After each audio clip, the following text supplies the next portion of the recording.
last week we started the week with Oregon State. I think the score was 9-4. Felt like we played a really good game in that game. Kids responded well throughout whenever they needed to score, executed their bunts well, stole a lot of bases, used our speed.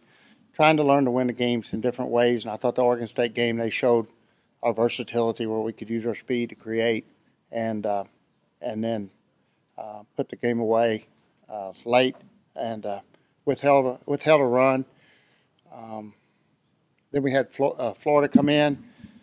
Florida series was a really hard series for our kids, young and in front of a big crowd, and the fans at UL were amazing. They've continued to amaze me throughout the season here as I've got to watch these first few games and learn more about the environment. And I knew the crowd would be big, but I didn't expect it to be as loud and as,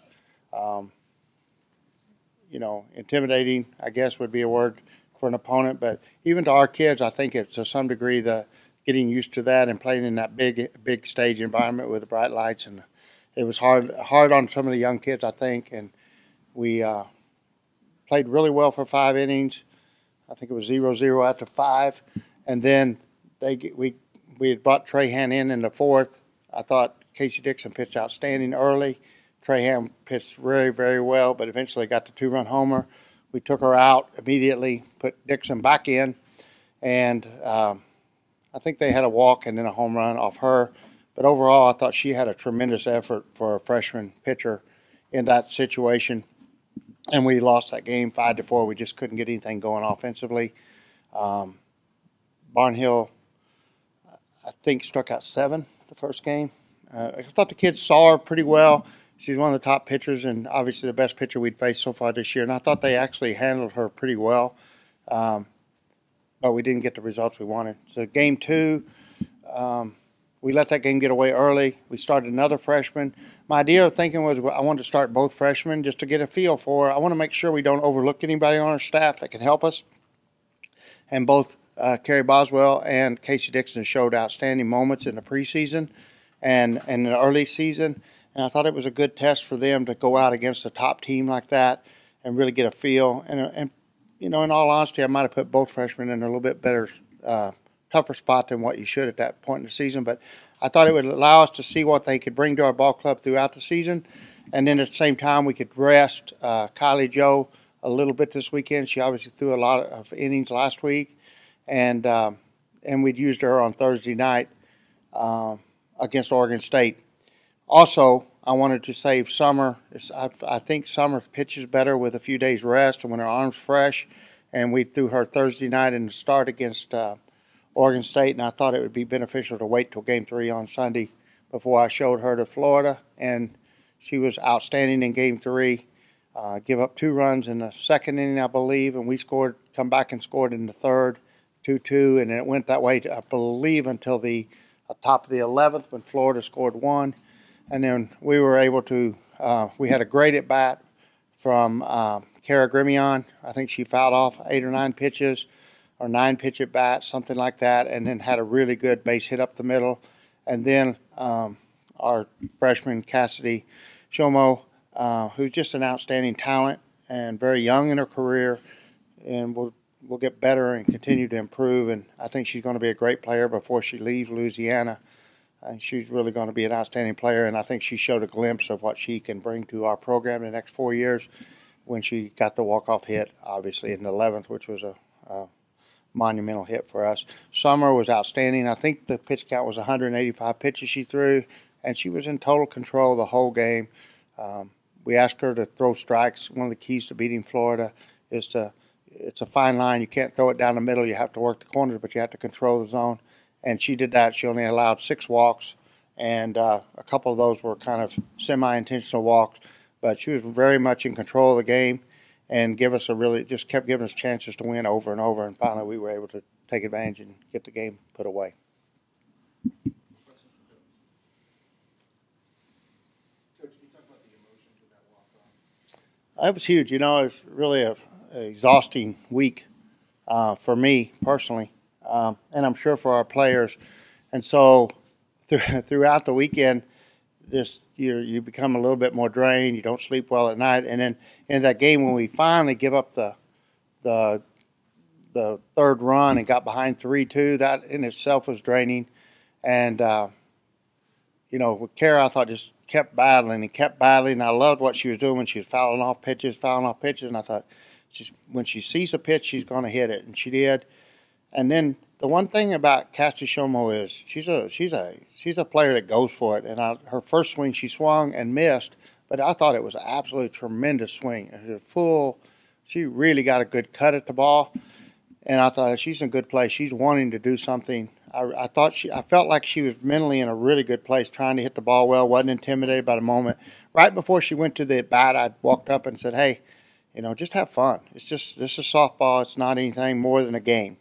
Have fun and enjoy your moment." And her first swing, even though she whiffed, it looked like she was having fun and enjoying the moment. And so then when she reached down and actually hit a bad pitch out of the park for a hitter, it was a great pitch if you're a pitcher and a bad pitch if you're a hitter. And she showed her ability by hitting that low outside pitch over the wall. And just a great moment for our team and our program and our staff. My staff has worked really, really hard since we got started on January 3rd. And pitching coaches, the defensive coach, I thought they both did their job. The pitchers were outstanding for our pitching coaches, and our defense was tremendous all weekend, I felt like, against a team like Florida that puts so much pressure on you. So I was happy for our staff. I was really happy for our kids, obviously. And as much as anything else, I was happy for the fans that supported us all weekend. Saturday night I went home and we walked. I think we had 10 walks and 3 hit by pitches, 13 free batted. And I told my wife, I said, "You think anybody will come back tomorrow?" And she said, "Yeah, I think they will." And I said, "Well, I don't know." It was pretty bad. I was really disappointed in a couple of the decisions I made, maybe protecting pitchers. But I wanted to get till Sunday with fresh arms. And so for it all to work out and we get that Game 3 win, there was a lot of relief on my part. And I was happy and jubilant for not only our kids, but for our fans that supported us so well all weekend. At the end of the day, it's just one win, but the resiliency that your ball club showed, how can you build upon that moving forward? We're going to fight. I think that your toughness in games is determined by your toughness in practice. And, I want my kids are going to be tough. And we're going to battle. And we're going to fight for everything we can get. We're going to fight for calls. We're going to fight for plays. And we're going to battle each other in practice for playing time. And the kids that play are the ones that were the toughest in practice. And, I think that, your toughness that you're able to exhibit in the game battle is the toughness you exhibit every day. And hopefully we can keep building on that and become an even tougher, mentally tougher team as the season goes on. Coach, if you had to pick one player that really stood out to you last week, who would you pick? Well, when you get 2 good wins like that, it's really hard. I thought Alyssa Dalton was tremendous.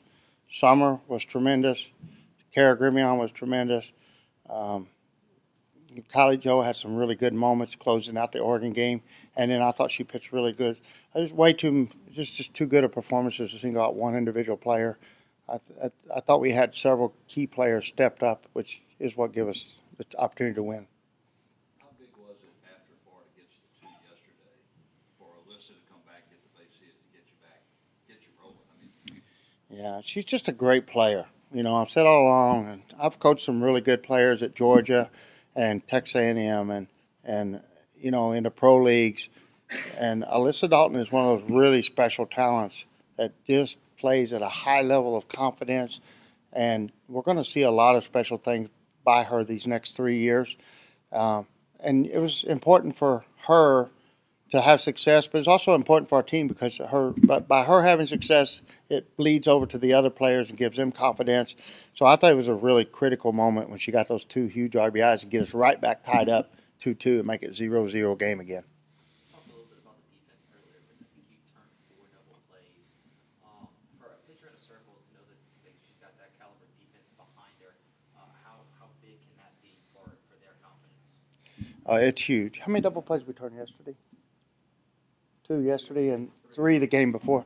Yeah, we turned 5, I think, in the series, which is huge against a team like Florida. But anytime you go from having a base runner no outs to no base runners and 2 outs. It's a really it just takes a lot of emotional strain off of you, and it gives you confidence. Gives a pitcher confidence. I can throw strikes, and my defense is going to make things happen. They've got my back, and our defense definitely had their backs this weekend. Coach, from the 2 games in Florida that you guys came up short in, is there anything you can take from those that you're going to work on maybe this week in practice? Well, absolutely. I mean, even the game you win, there's things we can take from that. But you learn more when you lose than you do when you win. And, one of the things we want to attack the zone. We've talked, and, when I took the job in November and I saw Florida on the schedule, I talked constantly about they're going to take their walks. They're going to try to get walks. They prioritize getting freebies, getting free walks and hit by pitches. And we you can say it till you're blue in the face, but till you see a team is disciplining them, go out there and take those walks, it's hard to understand what the coach is telling you. And now when I go back tomorrow, we'll say attack the zone. Our pitchers will understand it in a much better. They'll have a vision of what I'm trying to say. So we're definitely going to do that. We want to be a team that doesn't. We want to minimize our free passes, and we'll get aggressive. And then our defense can take a lot of pride. They just played tremendous defense all week. So anytime you have some success, they'll go at it even harder. And offensively, we really worked on trying to make the speed where it minimized the effect of speed and velocity. And now we've got a lot of work to do on our timing. So we'll get back to work on timing now for the next month and try to get our kids slowing down and really driving the ball more. So we learned a lot in that series about ourselves that'll help us in the next few days. Coming off a week in which you played 2 Power 5 programs, any worries about an emotional letdown, especially following yesterday's big win? No, not at all. We're a young team. We're very humble. There's nothing for us to be. We're going to go to work tomorrow hard. We've got a lot of ground to make up before the conference season starts, and we realize we were humbled pretty good on the first couple of games, and we're hungry for success, and we understand clearly that success will come in direct correlation to how hard we work every day in practice.